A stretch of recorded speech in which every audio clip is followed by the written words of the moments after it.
네, 우리 함께 오늘 하나님께서 주시는 말씀 함께 보도록 하겠습니다. 오늘 함께 나눌 말씀 디모데전서 5장 1절에서 16절 말씀입니다.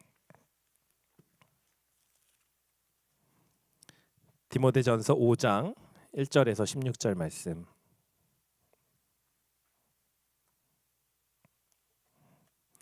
네, 제가 대표해서 봉독하겠습니다. 늙은이를 꾸짖지 말고 건하되 아버지에게 하듯하며 젊은이에게는 형제에게 하듯하고 늙은 여자에게는 어머니에게 하듯하며 젊은 여자에게는 온전히 깨끗함으로 자매에게 하듯하라. 참 과부인 과부를 존대하라. 만일 어떤 과부에게 자녀나 손자들이 있거든 그들로 먼저 자기 집에서 효를 행하여 부모에게 보답하기를 배우게 하라. 이것이 하나님 앞에 받으실 만한 것이니라. 찬 갑으로서 외로운 자는 하나님께 소망을 두어 주야로 항상 간구와 기도를 하거니와 향락을 좋아하는 자는 살았으나 죽었느니라. 내가 또한 이것을 명하여 그들로 책만 받을 것이 없게 하라. 누구든지 자기 친족 특히 자기 가족을 돌보지 아니하면 믿음을 배반한 자요 불신자보다 더 악한 자니라. 갑으로 명부에 올릴 자는 나이가 60이 덜 되지 아니하고 한 남편의 아내였던 자로서 선한 행실의 증거가 있어 혹은 자녀를 양육하며 혹은 나그네를 대접하며 혹은 성도들의 발을 씻으며 혹은 환난 당한 자들을 구제하며 혹은 모든 선한 일을 행한 자라야 할 것이요 젊은 과부는 올리지 말지니 이는 정욕으로 그리스도를 배반할 때에 시집 가고자 함이니 처음 믿음을 저버렸으므로 정죄를 받느니라. 또 그들은 게으름을 익혀 집집으로 돌아다니고 게으를 뿐 아니라 쓸데없는 말을 하며 일을 만들며 마땅히 아니할 말을 하나니 그러므로 젊은이는 시집가서 아이를 낳고 집을 다스리고 대적에게 비방할 기회를 조금도 주지 말기를 원하노라. 이미 사탄에게 돌아간 자들도 있도다. 만일 믿는 여자에게 과부 친척이 있거든 자기가 도와주고 교회가 짐지지 않게 하라. 이는 참 과부를 도와주게 하려 함이라. 아멘. 아멘. 우리 현재 목요일마다 성경 공부를 하고 있습니다. 지난주에 이제 두 번째 했고요. 지지난주에 이제 처음 모여서 이야기를 했죠. 첫 번째 서론 시간에 이런 질문을 던졌습니다. 신앙생활에서 가장 중요한 게 무엇입니까? 아마 참여하신 분들은 아실 거예요. 신앙생활에서 가장 중요한 것이 무엇입니까? 이런 질문은요, 예수님도 받으신 질문이에요.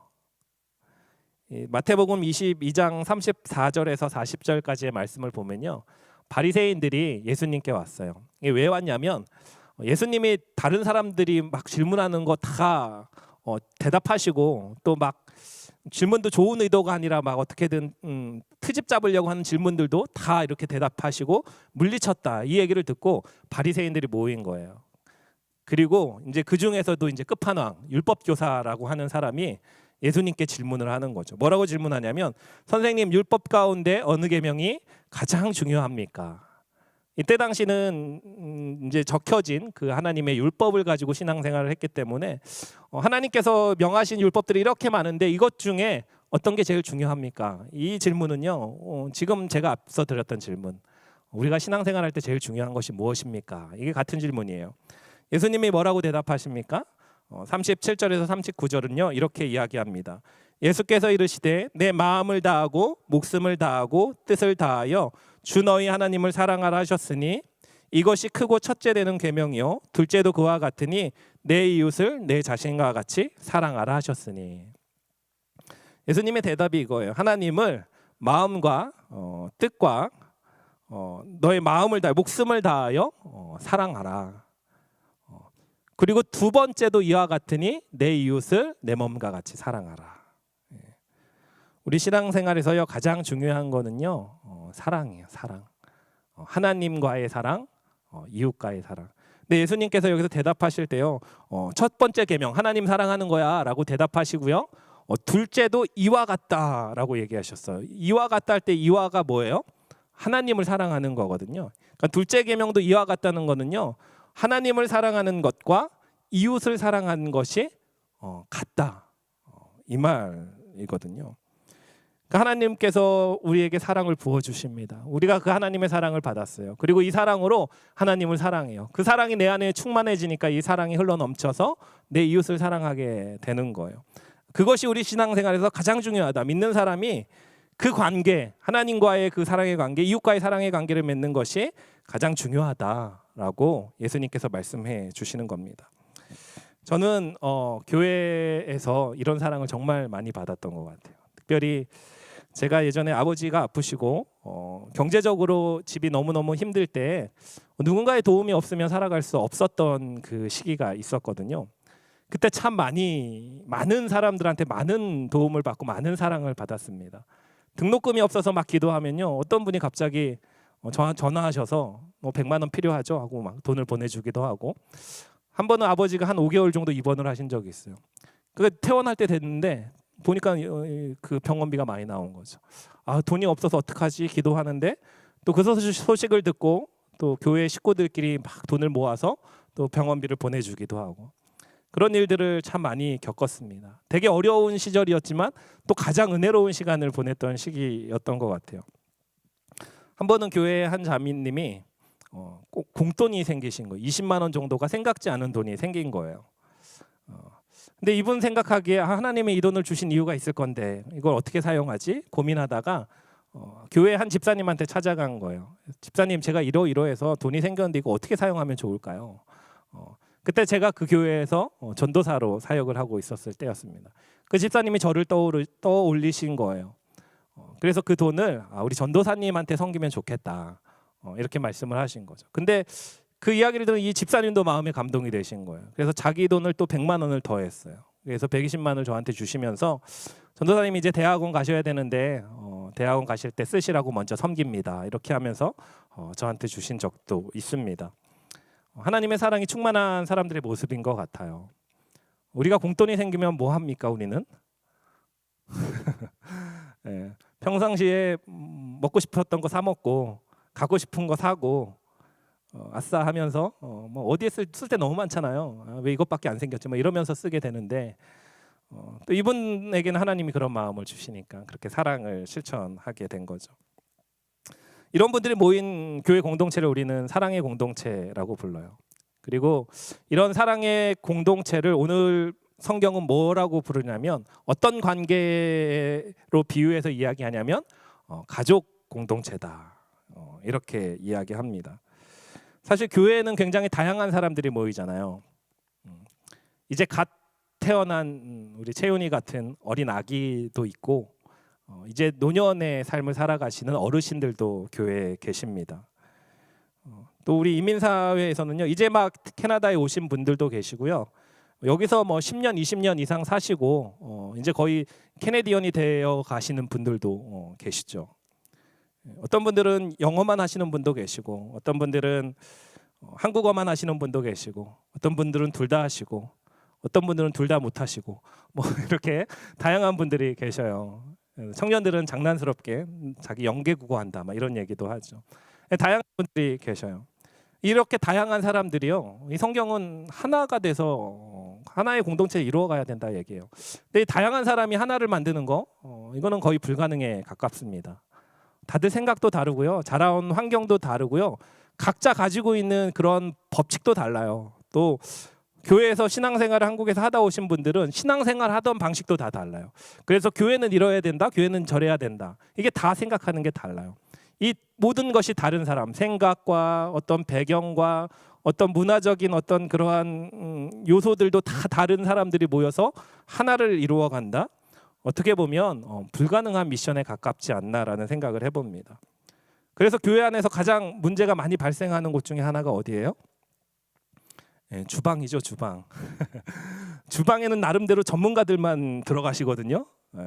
살림을 뭐 한 10년 이상, 뭐 20년, 30년 하신 분들, 그런 분들이 모이니까 다 전문가예요. 그러다 보면 막 다툼도 생기고, 이것 때문에 시험 들어서 교회를 떠나시기도 하고, 뭐 이런 것들도 종종 보게 되죠.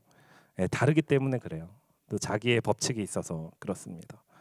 그럼 이러한 다양한 사람들, 이러한 다양한 생각들, 이러한 다양한 배경들이 어떻게 하나가 될 수 있느냐? 성경은 유일한 해답으로 우리한테 제시하는 게 하나예요. 사랑입니다. 사랑. 어떤 사랑이냐? 오늘 말씀은요, 이 사랑을 가족에 대한 사랑, 가족 공동체를 이루어가라 이렇게 얘기하죠. 그래서 우리가 가족이라 이야기할 때는요, 두 종류의 가족이 있습니다. 영적인 가족이 있고요, 우리 집에 가면 있는 가족들, 그런 가족들이 있어요. 그래서 우리 교회는 어떻게 돼야 돼요? 교회는 가족 같은 교회가 돼야 돼요. 우리 가정은 어떻게 돼야 돼요? 교회 같은 가정이 돼야 돼요. 그러니까 서로 다르지만 또 이게 원리가 같아요. 그래서 가족 같은 교회, 그리고 교회 같은 가족, 이것이 어우러지면 이렇게 하나가 될 수 있는 거죠.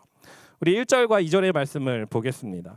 늙은이를 꾸짖지 말고 권하되 아버지에게 하듯 하듯하며 젊은이에게는 형제에게 하듯하고 늙은 여자에게는 어머니에게 하듯하며 젊은 여자에게는 온전히 깨끗함으로 자매에게 하듯하라.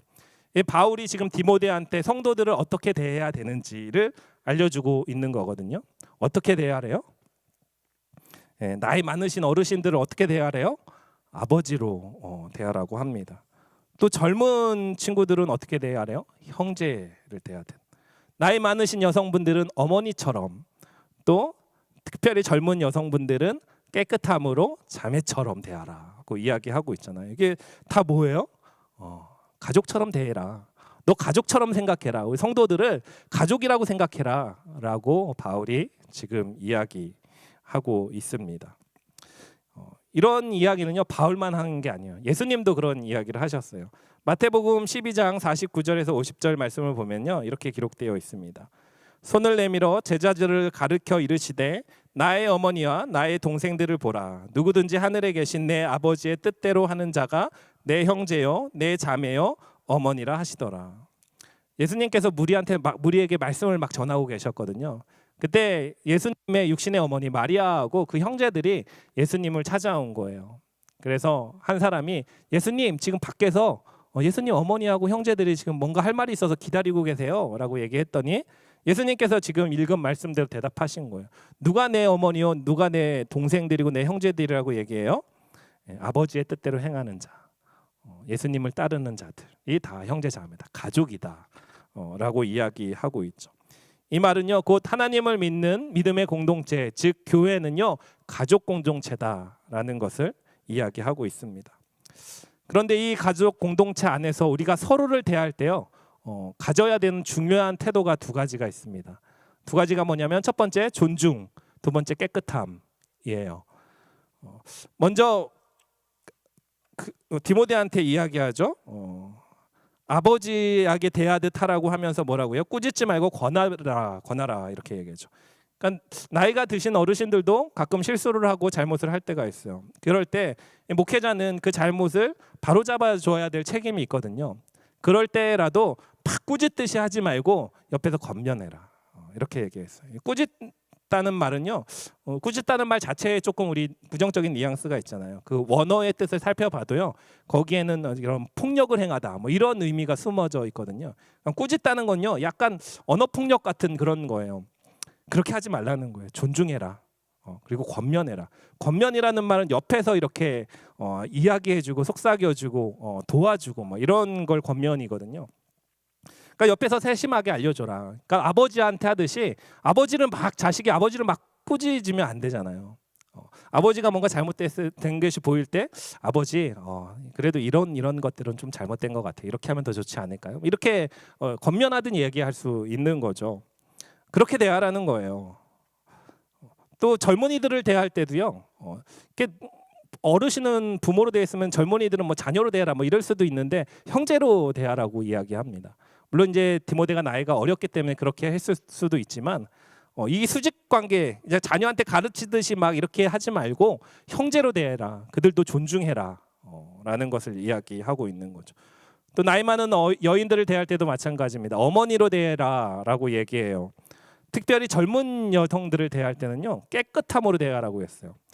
이 디모데가 나이가 젊기 때문에 우리 지난주에 얘기했죠. 20대 후반에서 30대 중반 정도 됐을 거다. 이 젊은 여성들이 어떤 성적인 유혹의 대상이 될 수 있었을 거예요. 그 젊은 나이에, 혈기왕성한 나이에 젊은 여자를 보면서도 그런 유혹에 넘어가지 않으려면 이 여인을 어떻게 대해야 된다? 존중하면서 자매로 대하라. 자매한테는, 내 누나 내 동생한테는 그런 마음이 없잖아요. 그렇게 대해야 된다라고 이야기하고 있는 거예요. 이처럼 교회 공동체는요, 서로를 존중해주고 하나님의 사랑 안에서 서로를 존중해주고 또 서로 깨끗한 마음으로 대하는 가족 공동체가 되어야 된다라고 이야기합니다. 특별히 지금 시대는 변화가 너무 빠르게 진행이 되고 있어서요, 이 세대 간의 갈등이 심각한 문제로 대두가 되고 있죠. 특별히 우리와 같이 이민 생활을 하시는 분들에게는 더 큰 것 같아요. 자녀들은 캐네디언의 어떤 배경과 문화에서 자라나고 부모님들은 전통적인 한국의 사회에서 자라나고 서로 이제 충돌하는 경우가 있어요. 심각한 경우는 이제 말도 안 통하는 경우도 있고요. 그래서 젊은 친구들은 어르신들이 뭐라고 얘기하면 어떻게 생각을 해요? 약간 죄송한 말씀이지만 또 꼰대처럼 이야기한다, 뭐 이렇게 속으로 생각을 하고 그 얘기는 지금 우리 세대랑은 맞지 않는데라고 생각하면서 그 이야기들을 이렇게 튕겨내거나 거부해 버리죠. 또 어르신들도 자신의 경험만을 가지고 계속 조언하다 보면 또 다른 상황을 또 반영하지 못해서 젊은이들에게와의 소통이 어려울 수가 있는 어떤 그러한 세대 가운데 우리가 살아가고 있지 않나. 이러한 세대 속에서 오늘 하는 이 말씀이 너무너무 중요하다는 생각을 해보게 됩니다. 아버지한테 하라. 교회에서 어떤 어르신이 나한테 뭔가 얘기하면 아버지가 나한테 얘기해 주는 것으로 생각해라. 내 친구가 이야기하는 그 얘기를 형제의 이야기로 들어라. 서로를 가족으로 대해라. 이렇게 이야기하고 있습니다. 그리고 나서 바울이 관심을 어디로 싹 돌리냐면 교회는 가족 공동체야 이렇게 얘기한 다음에 어디로 싹 돌리냐면 그 중에서도 약한 자한테 관심을 싹 돌립니다. 그래서 16절까지 3절부터 16절까지 모두 과부에 대해서 이야기를 하고 있는 것을 볼 수가 있어요.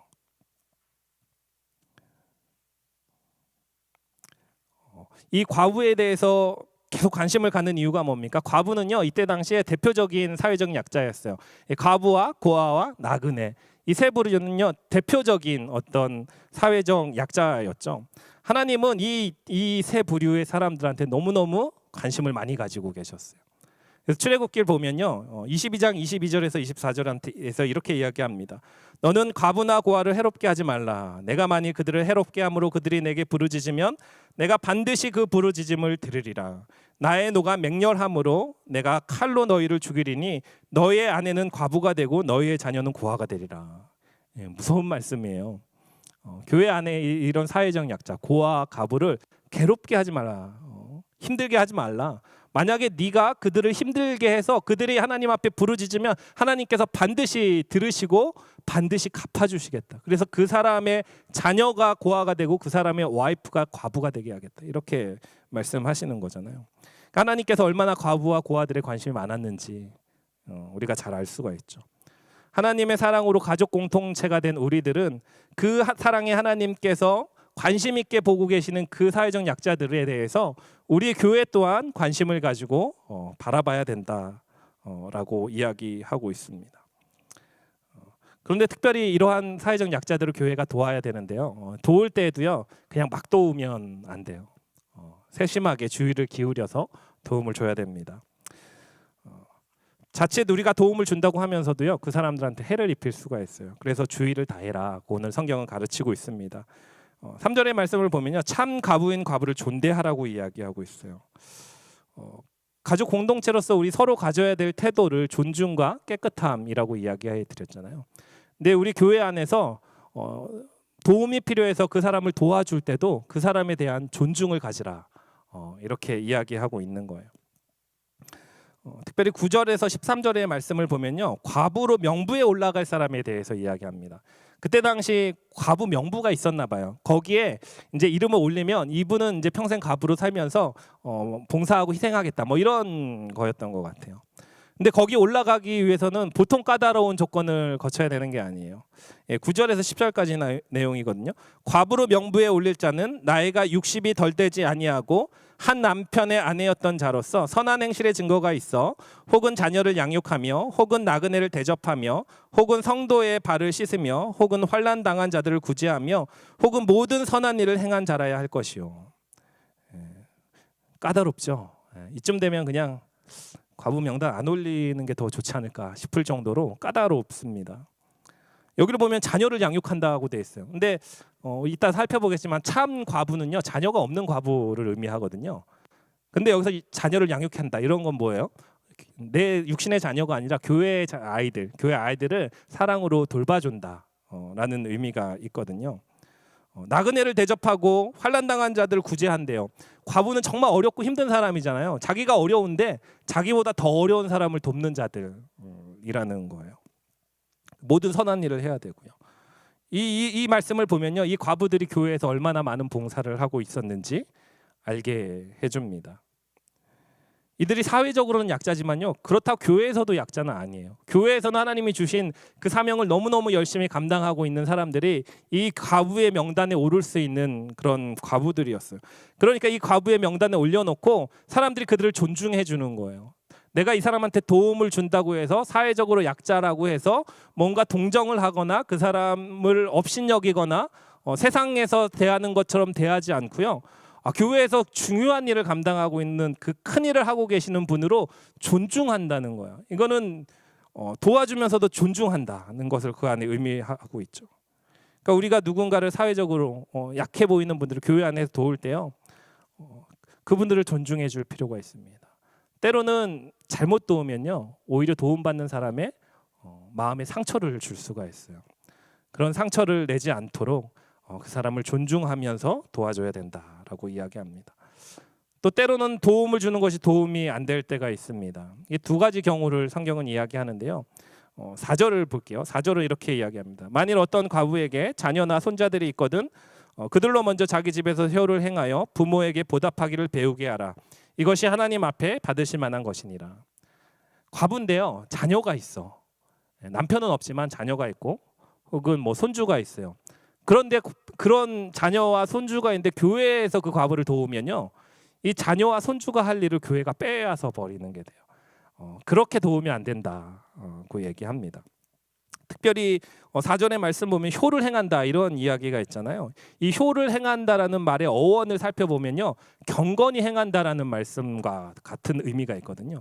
그러니까 경건은 우리가 지난주에 얘기했던 것처럼 하나님이 너무 좋아. 그래서 하나님을 막 공경하는 모습, 하나님이 하시는 말씀대로 살아가고자 하고 하나님이 하지 말라는 거 안 하는 거, 이런 게 경건이잖아요. 그 경건을 행하는 것이라고 이야기합니다. 그러니까 효를 행하는 거는요, 하나님을 공경하는 것과 같은 행위라는 거예요. 그리고 심지어 이거를 하반부에 뭐라고 해요? 하나님 앞에서 받으실 만한 것이다라고 얘기해요. 그러니까 하나님께서 효를 행하는 걸 너무너무 기뻐하신다는 거예요. 하나님을 공경하는 것처럼 너희가 너희 부모님을 잘 섬기면 나를 섬기는 것으로 생각할게, 이렇게 이야기하시는 거거든요. 그래서 효도를 하는 사람, 부모님을 잘 공경하는 사람한테는 어떤 복을 주신다고 얘기했어요? 이 땅에서 잘 되고 장수하는 복을 주신다고 얘기했잖아요. 그런데 이런 복을 교회에서 뺏으면 안 된다는 거예요. 그래서 자녀나 손자가 있으면 그들로 먼저 도와주게 해라 라고 말씀합니다. 특별히 8절의 말씀을 보면요, 이렇게 얘기해요. 누구든지 자기 친족, 특히 자기 가족을 돌보지 아니하면 믿음을 배반한 자요, 불신자요, 악한 자니라. 불신자보다 악한 자니라. 그러니까 우리 어머니가 지금 과부야. 너무너무 힘들게 살고 계셔요. 근데 내가 돌보지 않아. 혹은 우리 이모 고모가 우리 숙모가 과부야. 근데 내가 돌보지 않아. 이런 자들은요, 믿음을 배반한 자라고 얘기하고 있어요. 그리고 불신자보다 악하다라고 얘기합니다. 이 마가복음을 보면 그런 자들이 나와요. 어떤 자들이냐면 이 바리새인들이거든요. 바리새인들이 한 번은 제자들이 이렇게 전통에 따라 막 손을 씻지 않고 막 음식을 먹고 이런 걸 보고 예수님께 나와서 한번 따집니다. 예수님, 아니 왜 당신 제자들은 이 전통도 안 지키고 막 마음대로 합니까? 이렇게 얘기를 해요. 예수님이 이들을 보고 뭐라고 얘기하면, 야, 니네는 어떻게 하나님 말씀은 지키지 않으면서 니네 전통만 얘기하냐?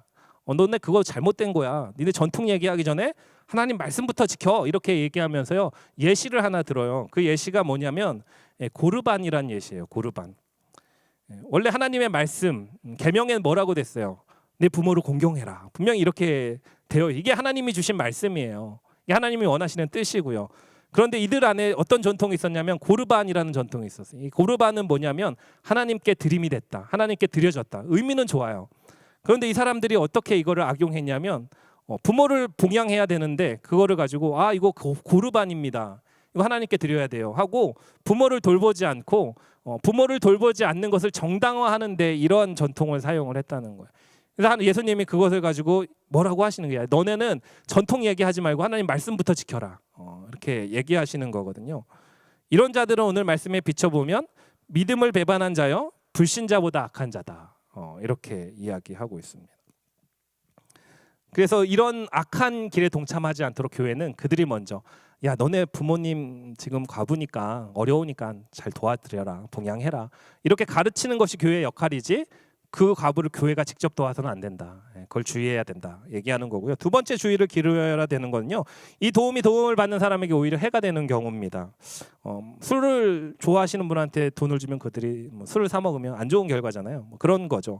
6절의 말씀은 이렇게 얘기하거든요. 향락을 좋아하는 자는 살았으나 죽었느니라. 또 13절 말씀은요.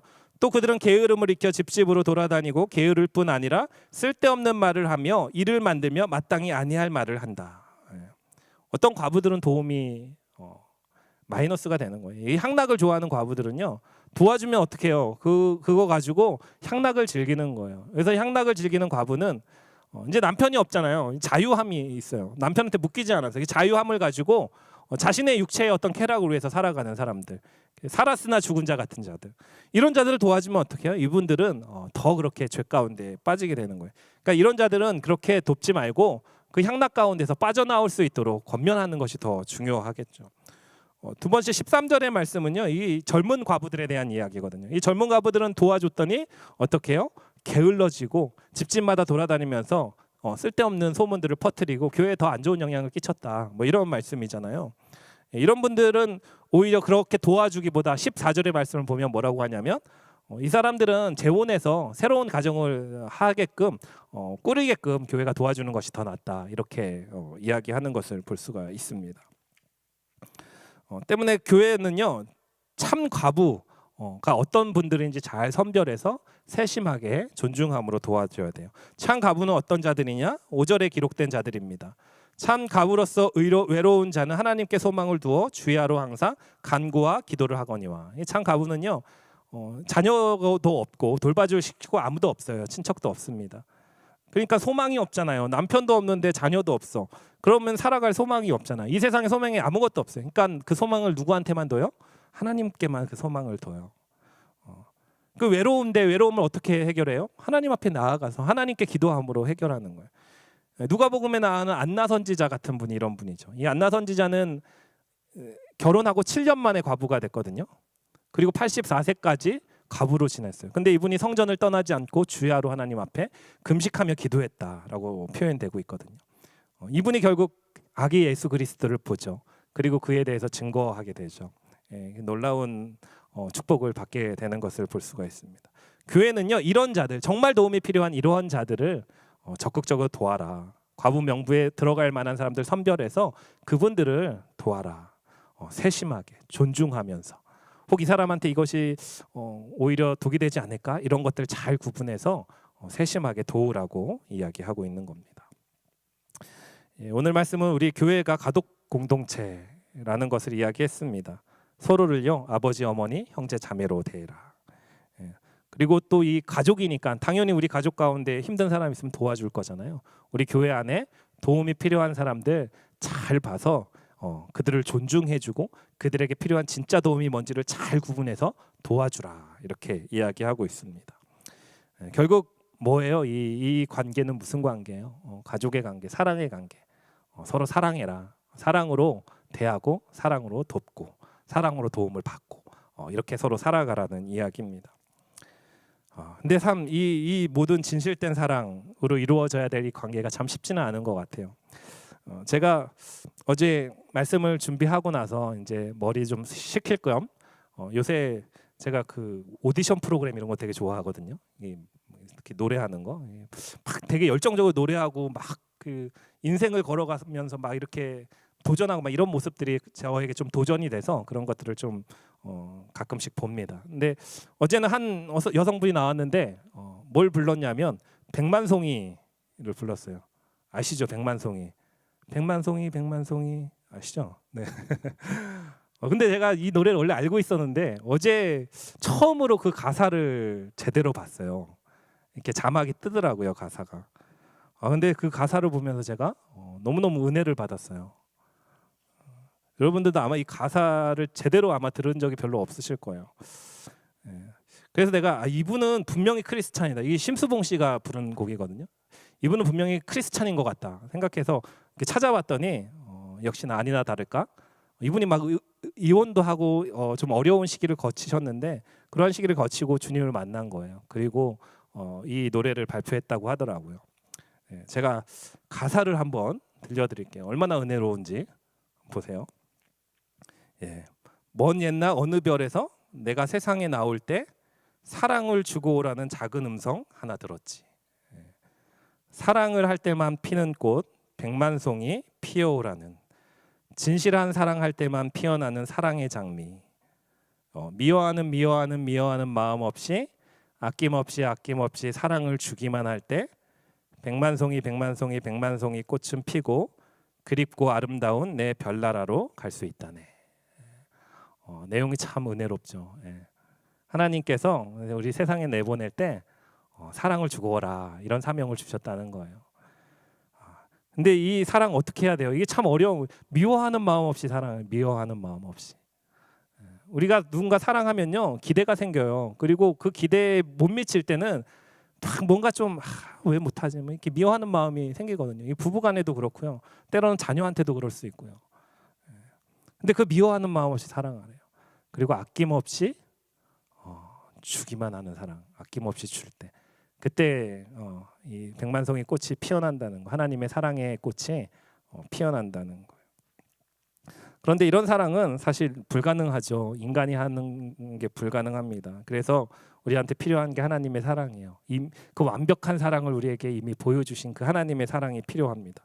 그래서 이 노래 2절을 보면 이런 가사가 있어요. 자기의 생명까지 모두 다 준 비처럼 호련히 나타난 그런 사랑을 난 알았네. 자기의 생명까지 내어준 그 사랑을 알게 됐다는 거예요. 그래서 자기도 이런 사랑을 하겠다고 고백하는 거죠. 우리가 서로를 사랑할 수 있는 유일한 방법입니다. 주님께서 목숨 걸고 사랑하셨던 그 사랑을 우리 마음에 품는 거. 그리고 그 사랑으로 내 형제, 내 자매, 내 아버지, 어머니를 대하는 거. 그럴 때 우리는 미워하는 마음 없이 아낌없이 주는 사랑. 그래서 이 놀라운 하나님의 사랑의 꽃을 피워내고 이 꽃에서 어떤 냄새가 나겠어요? 예수 그리스도의 향기가 풍성히 퍼져나가겠죠. 그렇게 우리가 사랑의 꽃을 피우고 예수님의 향기를 드러내는 귀한 교회 공동체 이루어가는 저와 여러분이 되기를 주님의 이름으로 기도합니다. 아멘. 우리 이 시간 기도하겠습니다.